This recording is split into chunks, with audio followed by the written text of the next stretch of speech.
My name is Danielle Atwood. I am 32 years old. Last Sunday, my mother-in-law slid a manila envelope across the dinner table, looked at my husband, and said, "I think you need to see this." She had secretly DNA tested our 3-year-old daughter. She expected the results to destroy my marriage. What she did not expect was that those same results would destroy her. But here is what none of them knew. Not my husband, not his sister, not even his father. I had found out about the test 2 weeks before that dinner, and what I did with those 2 weeks changed everything. Before I take you back to the beginning, please take a moment to like and subscribe. Tell me in the comments, where are you watching from right now, and what time is it? I love reading those. Now let me take you back 7 years, to the day I first met Patricia Atwood. I was 25. Mark and I had been dating for 4 months.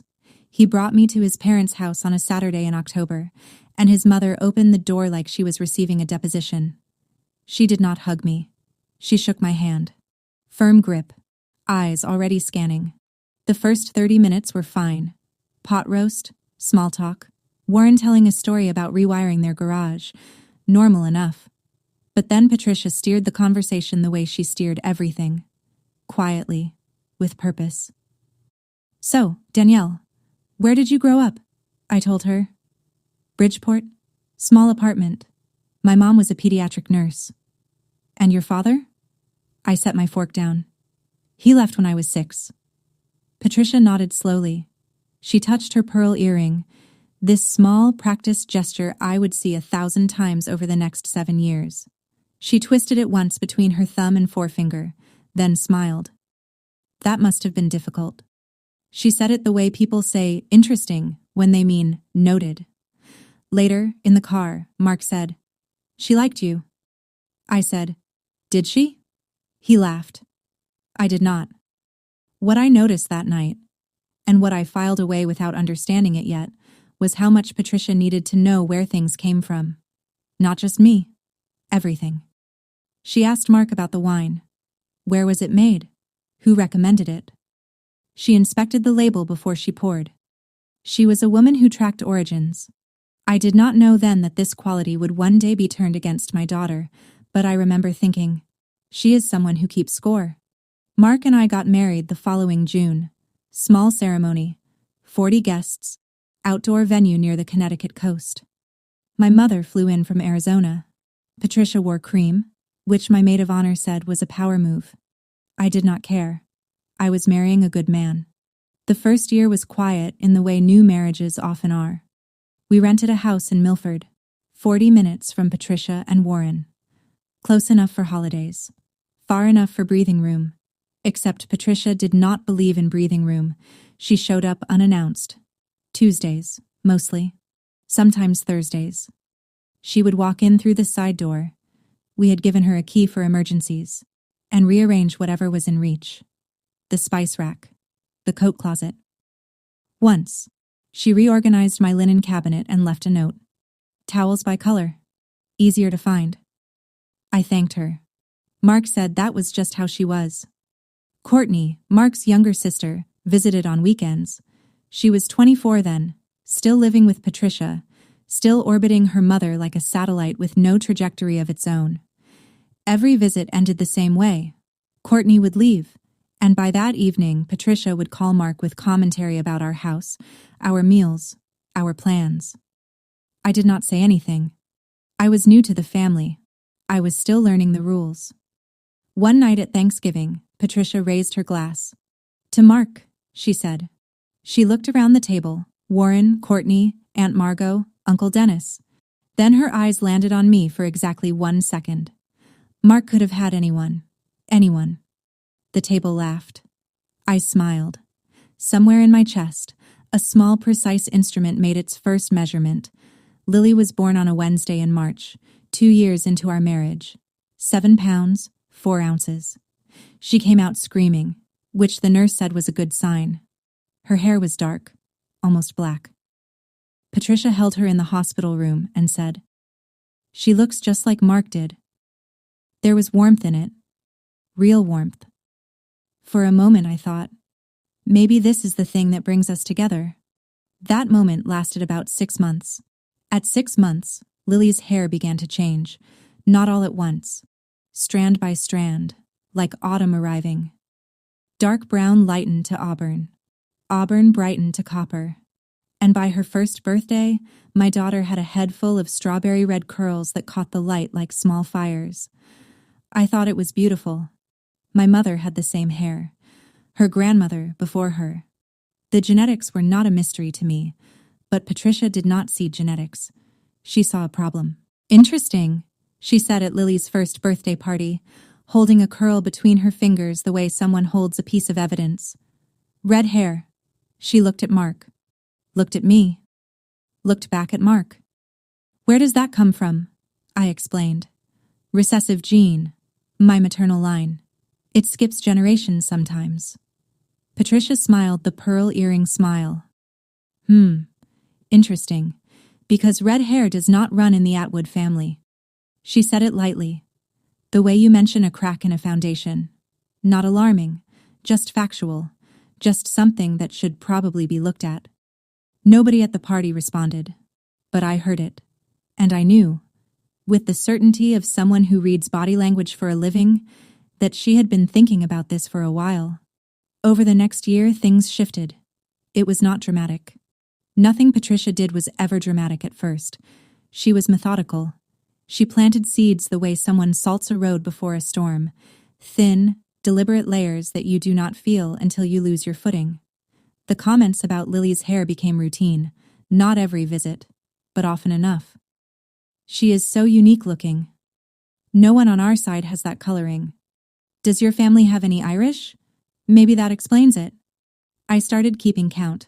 14 comments in 6 months. I wrote the dates in a small notebook I kept in my bedside drawer. Professional habit. In my work as an occupational therapist, I documented everything: behavioral patterns, motor milestones, sensory triggers. Documentation was how I made sense of the world.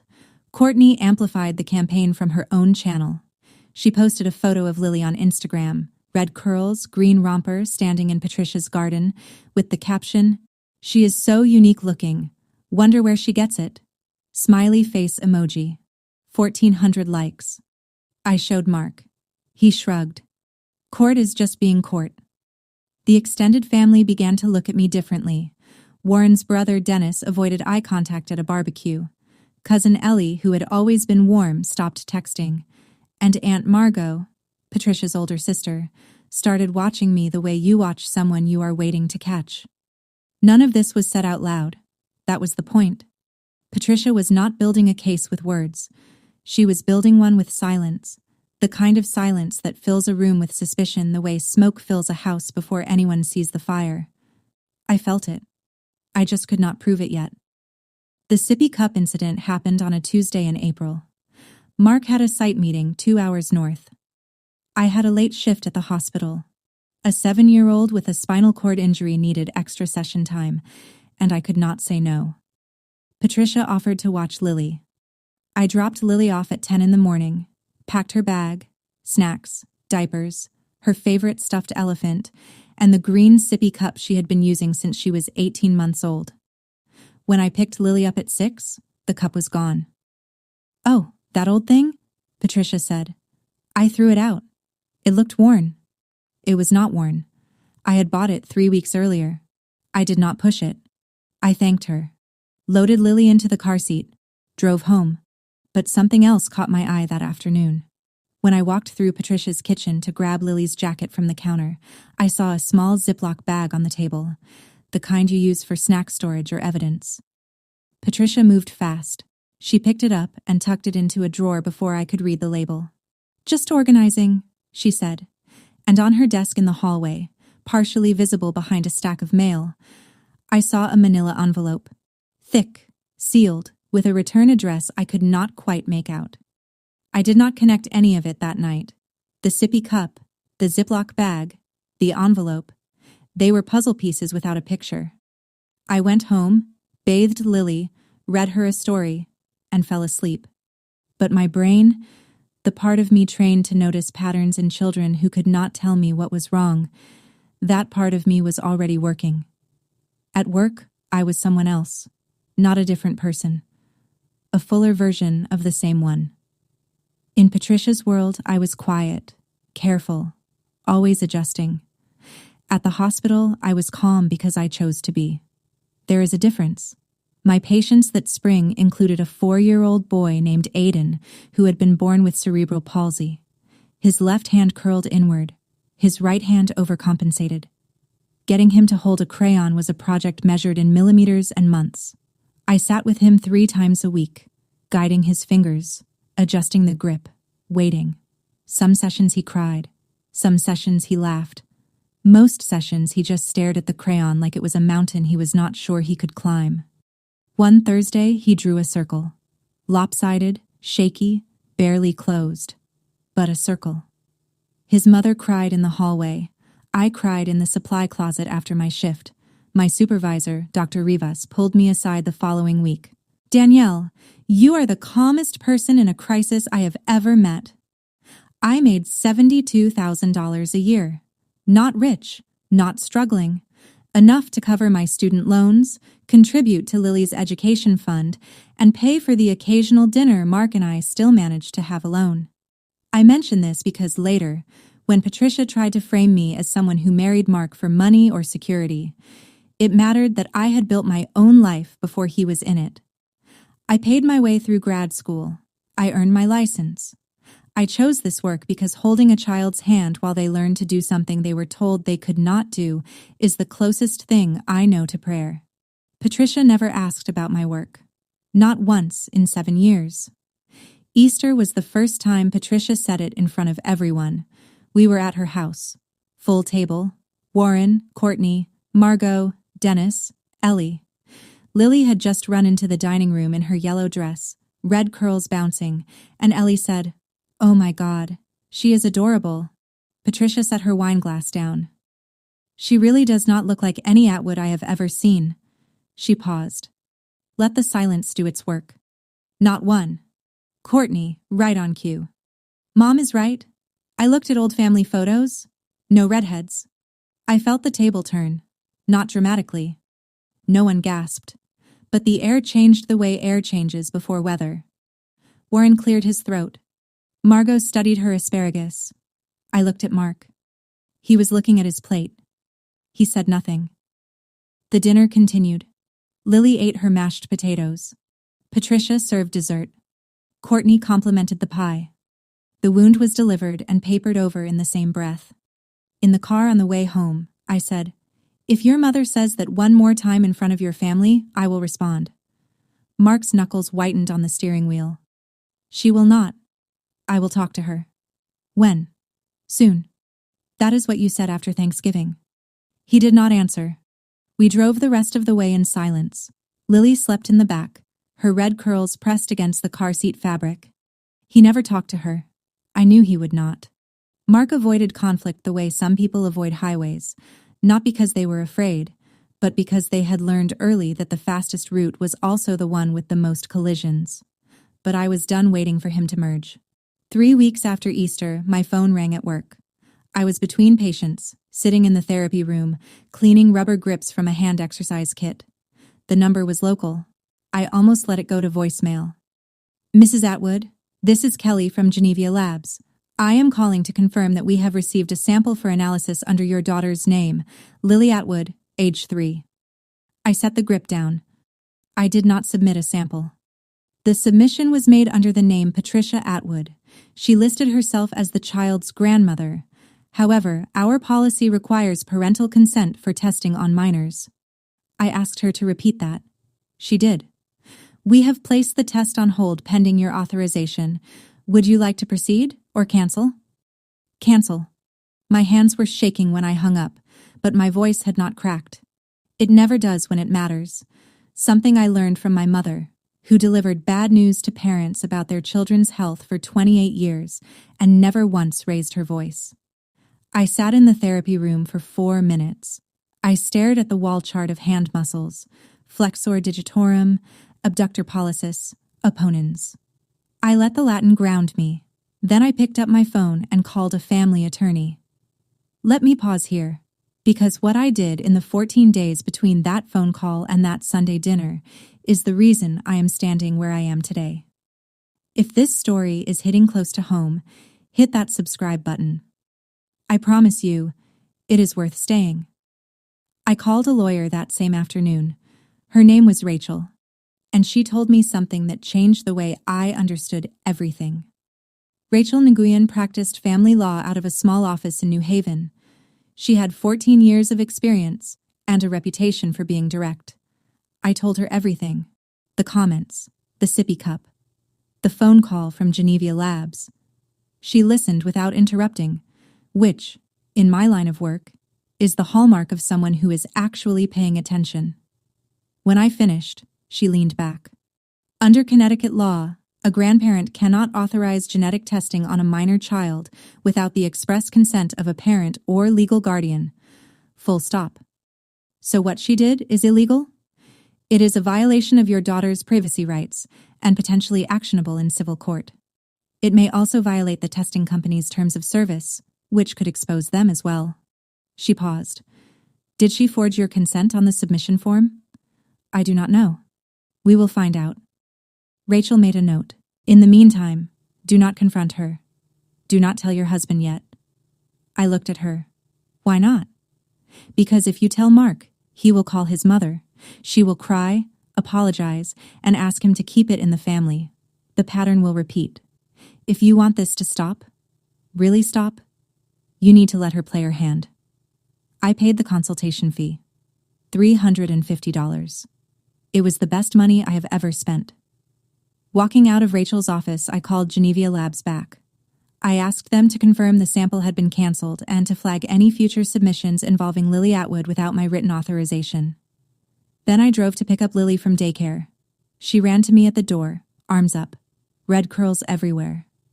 I held her and thought, nobody is taking anything from us. That night, after Lily went to bed, I sat at the kitchen table with my laptop. I searched. DNA testing consent laws, Connecticut minor child. The results confirmed what Rachel had told me. Parental consent was required. A grandparent had no legal standing to authorize genetic testing on a grandchild.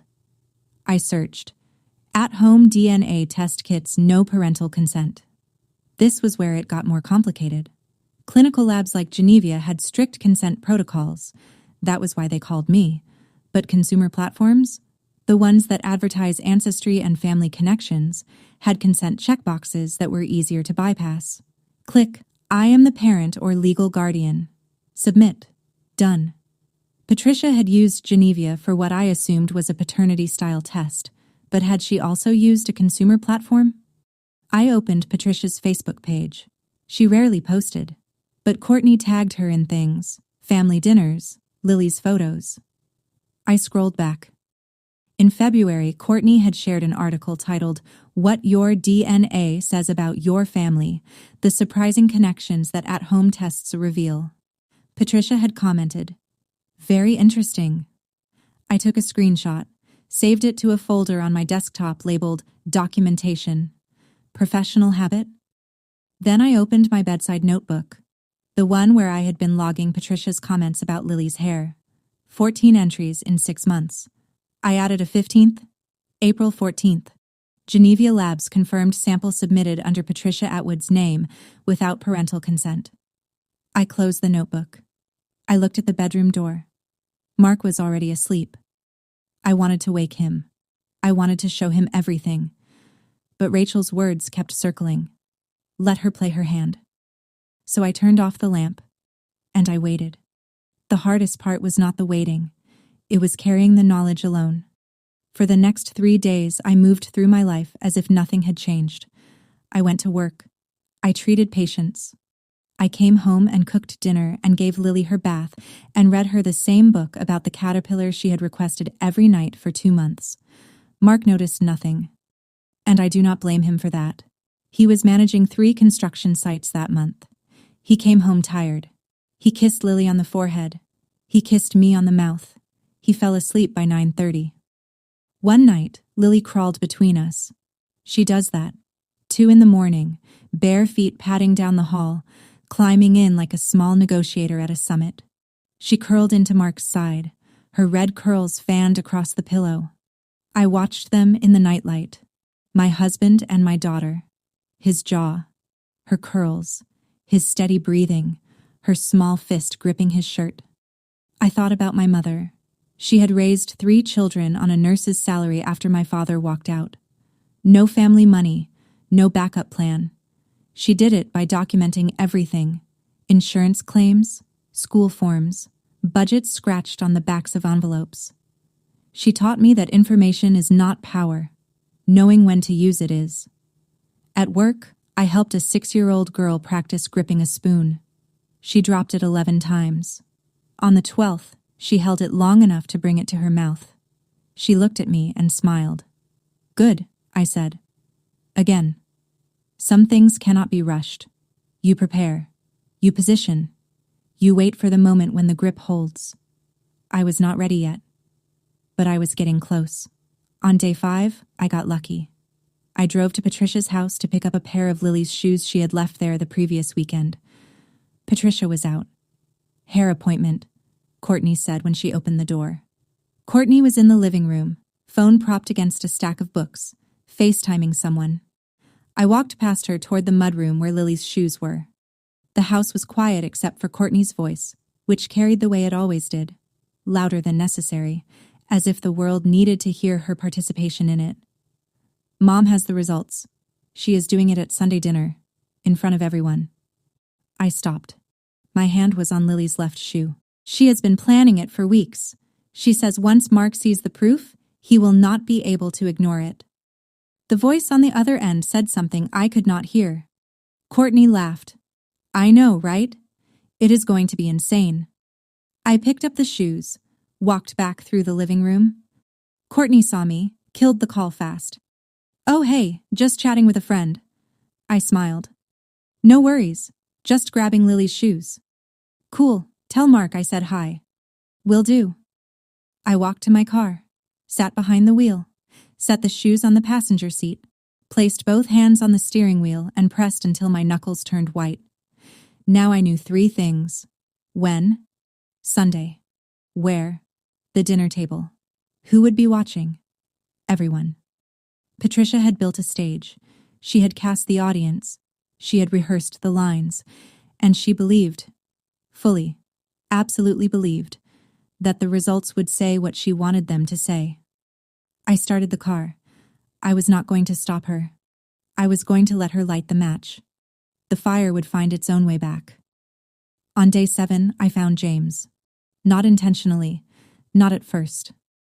I was trying to understand how Patricia's DNA submission worked on the consumer platform, the one she had used alongside the clinical lab.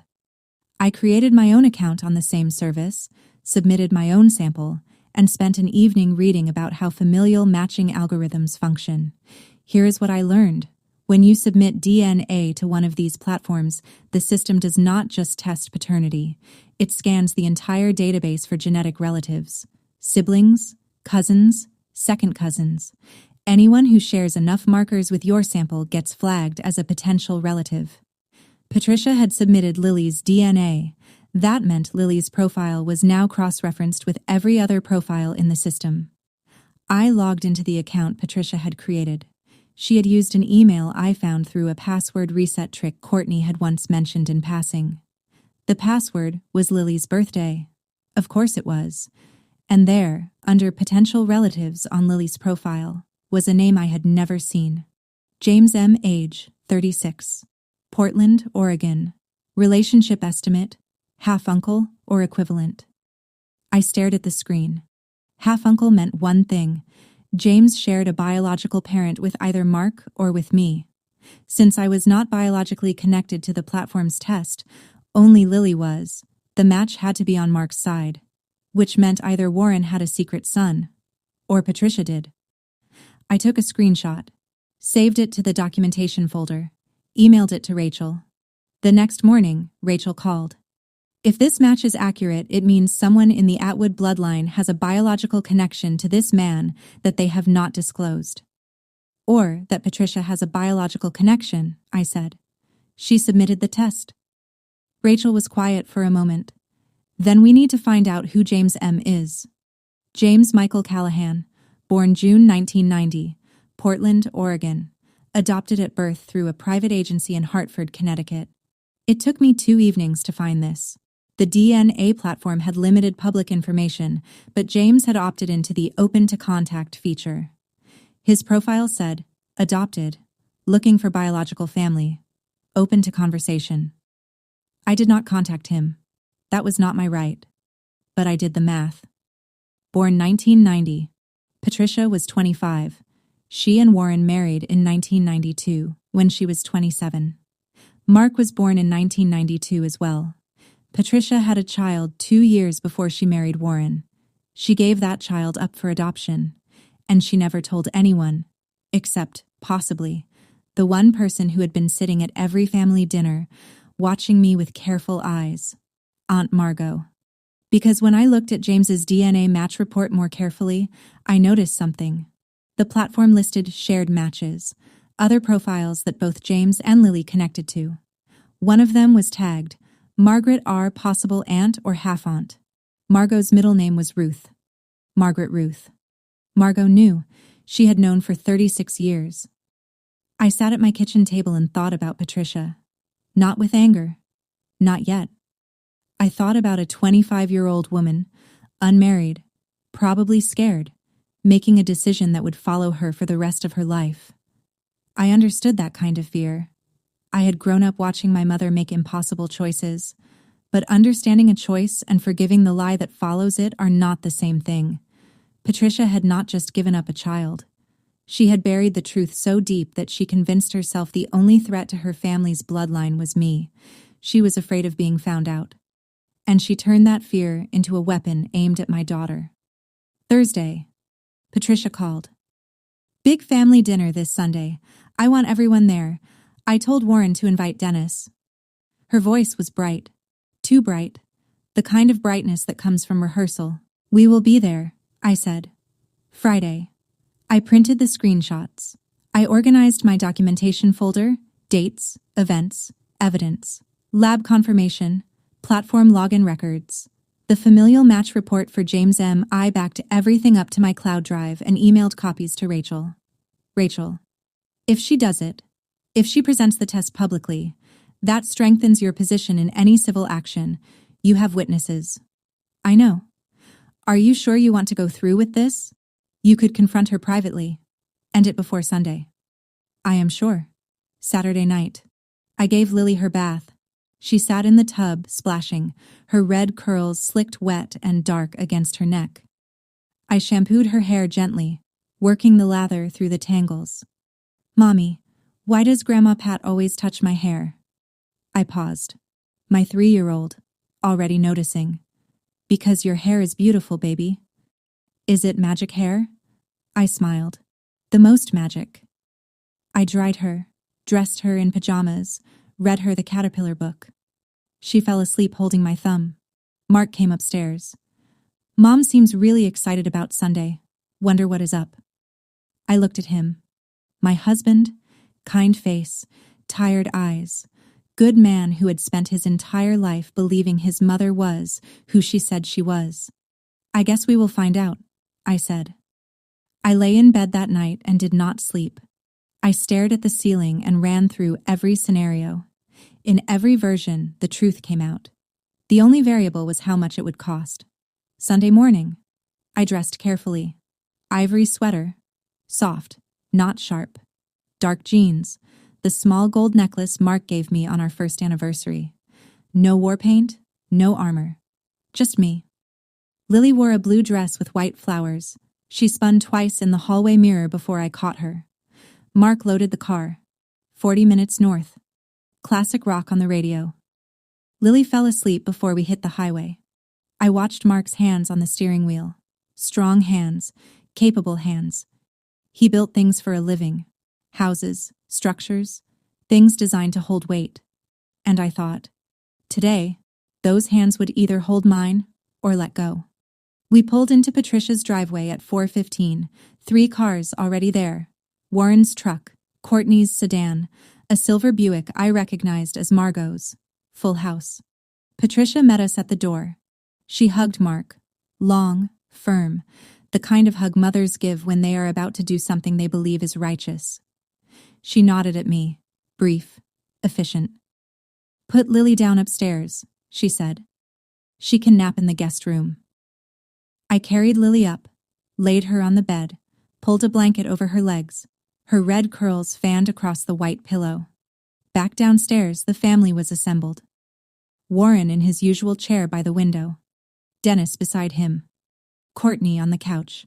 Phone in hand, leg bouncing. Ellie, Courtney's cousin, setting out napkins. Margot standing by the china cabinet, arms crossed, mouth tight. And on the hallway table, right where I had seen it 2 weeks ago, the manila envelope. Thick, sealed, waiting. Patricia caught me looking at it. She smiled. The pearl earring smile. "Dinner first," she said. The pot roast was good. I will give Patricia that. She had always been an excellent cook, one of the few things about her that was not a performance. Warren told a story about a fishing trip. Dennis laughed. Ellie complimented the gravy. Normal sounds. Normal dinner. But I was watching the currents beneath the surface. Courtney checked her phone every 30 seconds. Not texting, just checking the time. She was on a clock.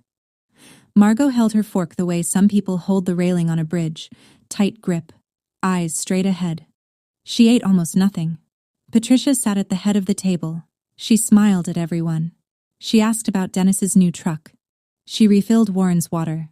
She was performing calm the way an actress performs grief, technically perfect, emotionally hollow. 20 minutes in, the small talk had run its course. Warren was mid-sentence about a carburetor when Patricia stood up. She smoothed her blouse, tucked a strand of dyed brown hair behind her ear, cleared her throat. "Before dessert," she said, "there is something I want to share with the family." The table went quiet. Warren stopped talking.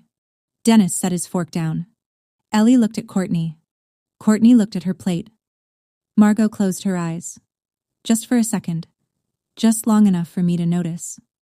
Patricia walked to the hallway, returned with the manila envelope. She held it the way a prosecutor holds an exhibit, at chest level, label facing out. What happened in the next 3 minutes changed everything, not just for me, for every person at that table. If you have not subscribed yet, now is the time. Stay with me. Patricia set the envelope on the table, slid it toward Mark. "Open it." Mark looked at the envelope, then at his mother. "What is this?" Patricia placed her hands flat on the table. She had rehearsed this. I could tell because her breathing was measured. The same cadence she probably used when delivering disciplinary news at the elementary school where she had spent 30 years as an administrator. "This is a DNA test," she said. "For Lily." The room contracted. I could feel it. The walls pulling inward, the air thinning. Warren. "Patricia, what the hell did you do?" Patricia did not look at him. She looked at me. "No offense, dear. But this family deserves the truth." "Mom." Mark's voice was low. "What truth?" "I had Lily tested. Privately. Because I love this family. Because that child—" She pointed toward the ceiling, toward the room where our daughter slept. "Does not look like an Atwood." Courtney leaned forward. Margot stared at her plate. Patricia's voice rose half a register. She was reaching the part she had practiced most. "I have said it before. I will say it again. Red hair does not run in the Atwood family, and I think Mark has a right to know whether that child is really his." The sentence landed on the table like a brick through glass. Dennis looked at his hands. Ellie's mouth opened, then closed. Warren gripped the armrest of his chair. Mark stared at the envelope. His hands were steady, but his jaw was working, the way it does when he is deciding between silence and something irreversible. "Open it," Patricia said again. She was smiling. She believed, truly, deeply believed, that the contents of that envelope would prove her right. She was wrong. Mark picked up the envelope, broke the seal, pulled out a stack of pages, 5 or 6 sheets, printed on lab letterhead. He read the first page in silence. 15 seconds passed. Maybe 20. long enough for Patricia to shift her weight from one foot to the other. Long enough for Courtney to stop breathing. Mark looked up. He looked at Patricia. She is mine. Patricia blinked. What? Probability of paternity, 99.9998%. He held up the page. Lily is my daughter. The smile on Patricia's face did not fall. It fractured, like ice on a windshield, still in place, but no longer holding. That cannot be right. Let me see. She reached for the papers. Mark pulled them back. No, you have done enough. Courtney. Maybe the lab made an error. Mark turned to her. Shut up, Court. Courtney recoiled like she had been slapped. In 34 years, Mark had never spoken to her like that. The room understood. Something had shifted in him. A door that had been propped open his entire life had just closed. Patricia's hand went to her pearl earring, twisting. The gesture I had seen at our first dinner together, at Thanksgiving, at Easter, at every moment when Patricia's certainty met resistance, and she needed something to hold on to. There must be a mistake, she said. Her voice was smaller now. The hair, the coloring. It does not make sense. Mark set the papers down. He looked at me for the first time since Patricia had stood up. I had been sitting at the far end of the table, still, quiet, hands folded in my lap, watching. And now it was my turn to speak. The results are correct, Patricia. My voice was level. The same voice I use when a parent asks me if their child will ever walk normally. Calm, clear, and carrying more weight than volume. I know because I called the lab 2 weeks ago, when they contacted me to verify parental consent. Consent that you never obtained. The room shifted. Not a sound. A vibration. The kind you feel in the floor before a train arrives. Warren leaned forward.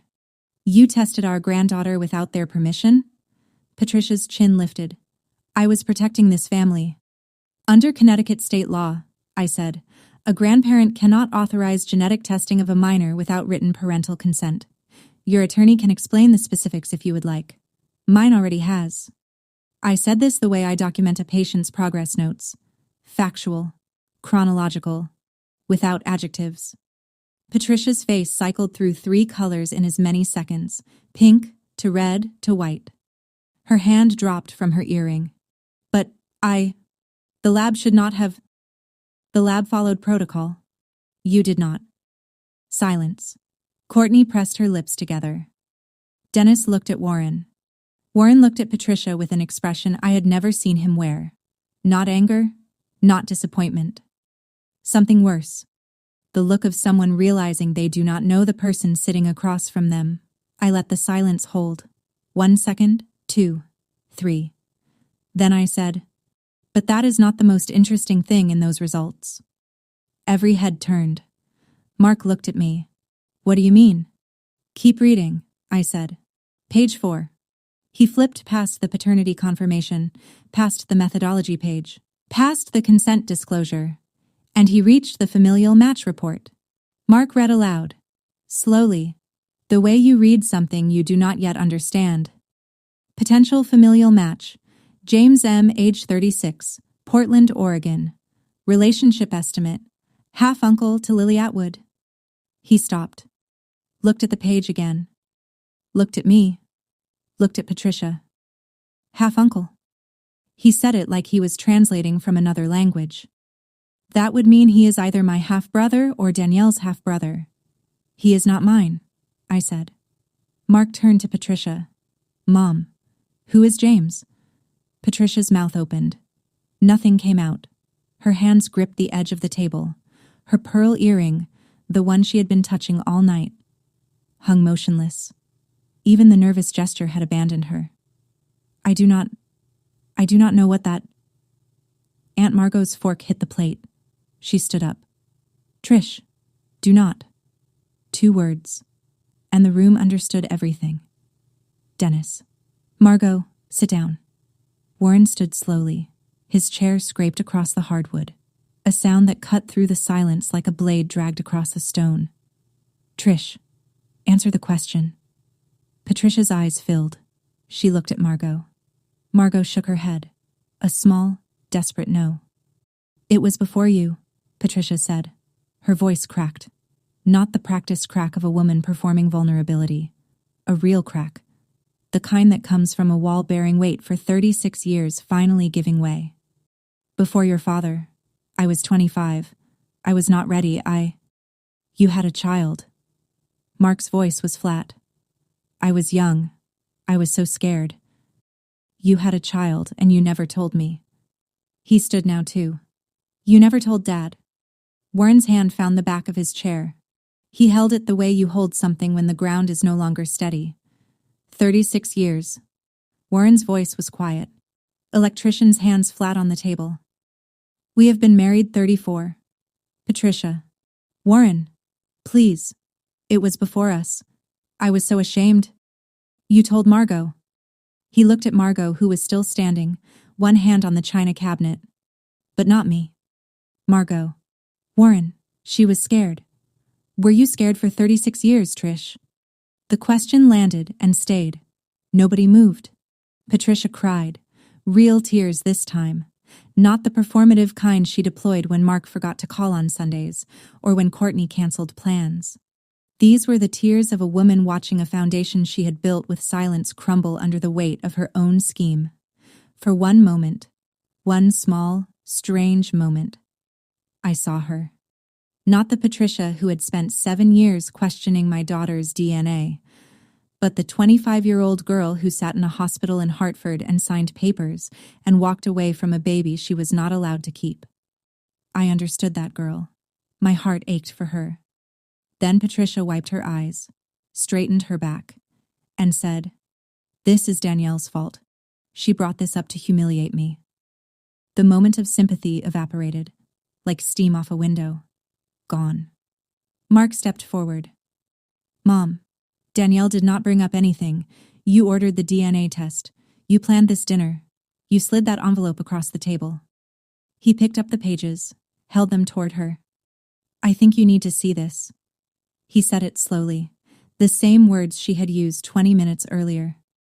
Is that not what you said? Well, we saw it. Patricia sat down, not in her chair. She missed it slightly and caught the edge. Margot reached for her.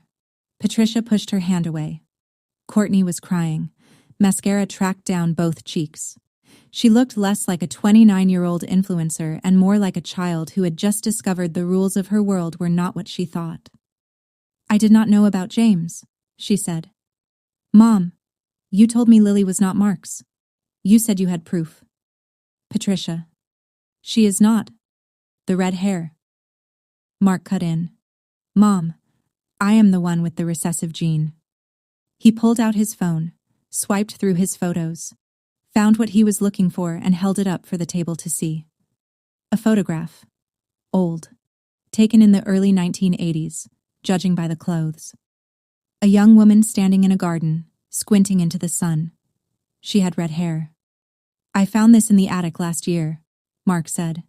In a box of old photos you told me were Aunt Margot's. It is you, Mom. Age 19 or 20. Dennis leaned in. Patricia, is that you? Your hair was red? Patricia's hand, the one that always found her pearl earring, hung at her side. She reached up slowly, unclipped the earring, set it on the table. The small gold post clicked against the wood. I started dyeing it at 19, she said.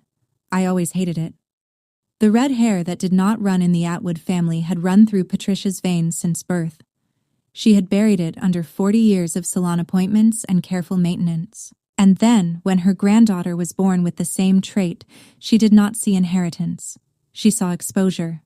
Courtney looked at me. I am so sorry, Danielle. I know you did not, Courtney. There was nothing else to say at that table. Warren picked up his jacket from the back of his chair. He put it on slowly, the way he did everything, deliberate, measured. I am going for a drive, he said. He did not look at Patricia. Mark.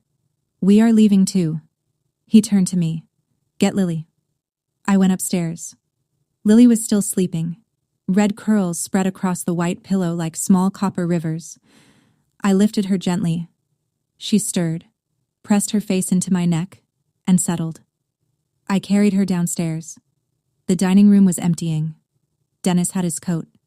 Ellie was at the front door, keys in hand. Margot stood by the china cabinet, frozen, arms wrapped around herself. At the front door, Patricia stepped in front of Mark. Her eyes were swollen. Her hair, that carefully dyed brown, looked suddenly wrong, like a costume. "Mark, please, do not leave like this. We can talk." Mark stopped, looked at her. "You did not want to talk, Mom. You wanted to perform." Margot tried. "Everyone just needs to calm down." Warren, already at his truck, called back without turning. "Margot, if you say one more word, I am calling my lawyer in the morning." The sentence landed on the porch like a gavel. Margot went silent. Dennis passed her without a word.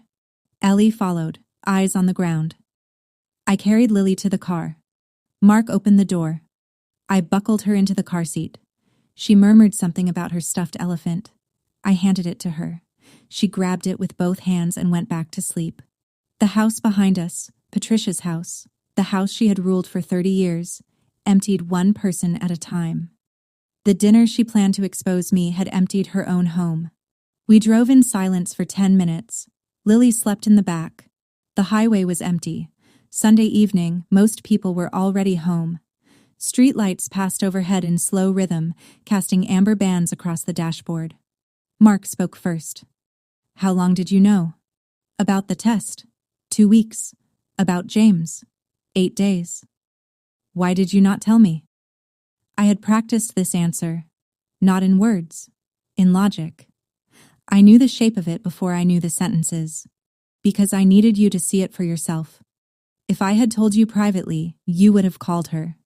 She would have cried and apologized and asked you to keep it in the family, and nothing would have changed.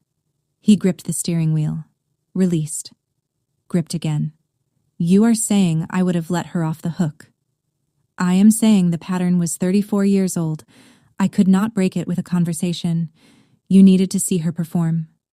He was quiet for a mile. Then, "She dyed her hair. For 40 years. Red hair was hers all along." "I know." Another mile. "I have a brother. Half-brother. In Portland. James." He said the name like he was tasting it, testing its weight. I watched him. His profile against the passing lights, the jaw that Lily had inherited, the shoulders that carried more than construction materials. He was processing, not shutting down, not deflecting. Processing. He reached across the center console, found my hand, held it. He did not let go until we pulled into our driveway. He turned off the engine, sat for a moment, looked at me. "Thank you," he said, "for not protecting me from this." I squeezed his hand. That is not what partners do. Monday. Mark called Patricia. "I need time. Do not contact Danielle or Lily." Patricia. "For how long?" Mark. "Until I am ready." He hung up, poured coffee, went to work. That was Mark. Process by doing. Tuesday. Warren called. He was staying at Dennis's house. "Told your mother I need space to think," he said. His voice was even. No tremor, no crack. Electrician's steadiness. 34 years of marriage, that is a lot of wire to trace back. Wednesday. Courtney texted me. 3 words. "I am sorry." Then a longer message. "I should have questioned Mom instead of believing her. I was wrong, and I know an apology does not fix it, but I needed to say it." I replied, "Thank you for saying that." Thursday. Rachel sent Patricia a formal letter. Cease and desist regarding any unauthorized genetic testing of Lily Atwood. Notice of potential civil action under Connecticut privacy statutes. Patricia called Mark, panicked. Mark told her to read the letter carefully and call a lawyer. Friday evening. Mark sat at the kitchen table with his laptop open. He had been quiet all week, not withdrawn, just focused, like he was building something in his head. "I found him," he said. "James. He is a high school history teacher. He coaches JV basketball. He has a daughter, 4 years old." He turned the screen toward me. A photo on a school website. James Callahan. Dark hair. Same jaw as Mark. Same slight crook in the nose. He posted on the DNA platform 3 years ago, looking for his birth mother. On the desk behind us, the manila envelope sat where I had placed it when we got home Sunday night. Unsealed. The document that was meant to destroy us had become the document that rebuilt the truth. Mark emailed James on Saturday morning. He wrote and deleted it 4 times. I watched from the kitchen doorway with my coffee, saying nothing. He needed to find the words himself. The final version was short. My name is Mark Atwood. I believe I am your half-brother. My mother was born in Hartford, Connecticut in 1965. If you are open to talking, I would like that. James responded in 2 hours. I have been looking for her for 7 years. I never expected to hear from a brother. They scheduled a video call for that evening. Mark set up his laptop at the kitchen table. I took Lily to the living room to watch her caterpillar show. At 7:15, I heard Mark say, "Hi, I am Mark." And then a voice I did not recognize, deeper than Mark's, steadier. "Hi, Mark. I am James." I stayed in the living room, but I could hear them. And after 20 minutes, I heard Mark cry. Not the quiet kind, the kind that comes from deep in the chest, from a place most men spend their lives pretending does not exist. I stood in the kitchen doorway. On the screen, James was crying too. Same jaw, same eyes. 36 years apart, and they look like 2 versions of the same blueprint. James. Does she know? My birth mother? Mark wiped his face. She knows. It did not go well. I do not want to cause problems. I just wanted to know where I came from. Mark. You are not causing problems, James. You are not the one who lied. Lily tugged my hand. Mommy, why is Daddy sad? I picked her up. He is not sad, baby. He is meeting someone new. 2 weeks later, Patricia came to our door. Unannounced. The old pattern. Same side entrance. Same assumption that her presence was always welcome. Except now the side door was locked. I had changed the code. She knocked. I opened the front door. She stood on the step in a gray cardigan, eyes rimmed red, looking 10 years older than the woman who had slid an envelope across a table with the confidence of someone who believed she was saving her family. I need to explain, she said. I was young. My parents made me give him up. I carried this guilt for decades. Mark appeared behind me. Then you should have dealt with it honestly. Instead, you projected it onto my wife and my daughter. I was trying to protect. You were not protecting anyone, Mom. You were protecting your secret. Patricia looked at me. Danielle, please. I am asking for a chance. I considered her for a long moment. This woman who had spent 7 years measuring me, cataloging my flaws, salting the ground between me and her family. This woman who had stolen my daughter's DNA. This woman who had planned a public execution at her own dinner table and called it love. Patricia, you are welcome to have a relationship with Lily. She loves you. We would not take that from her. Hope flickered in her eyes, but it will be on our terms, on our schedule, and you will never be alone with her again. The hope dimmed, but it did not die. She nodded. Those are the terms, I said. She did not argue. For the first time in 7 years, maybe for the first time in her life, Patricia Atwood did not argue. She stepped off the porch, walked to her car, and drove away. Warren called Mark on a Tuesday, 3 weeks after the dinner. Been at Dennis's since that night, he said. First time in my life I have slept under another man's roof. You okay, Dad? I have been seeing a counselor. Do not laugh. I am not laughing. My guy, Dr. Pham, he says I need to figure out what I can live with and what I cannot. Warren paused. The line was quiet except for the sound of wind. He was probably outside, standing in Dennis's yard. I can live with a mistake she made at 25. People make mistakes. Lord knows I have. But I cannot live with 36 years of silence. That is not a mistake. That is a decision. Made every single day. Mark did not respond. Sometimes silence is the kindest thing a son can offer. The following Saturday, Warren drove to our house. He brought a toy truck he had made in Dennis's garage, hand-sanded, painted red, with wooden wheels that actually turned. "For my granddaughter," he said at the door. Lily saw him from the hallway. She ran. "Papa Warren!" He scooped her up, and she pressed her face into his flannel collar, her red curls against his plaid shirt. He held her for a long time. Then he looked at Mark. "She looks like your mother did at this age, you know, before your mother started dyeing it." Mark nodded. "I know." Warren set Lily down. She rolled the truck across the porch, making engine sounds. He watched her with the expression of a man who had just rewired his entire understanding of the past, tracing every connection back to its source, finding shorts and dead ends, and deciding which circuits were still worth keeping.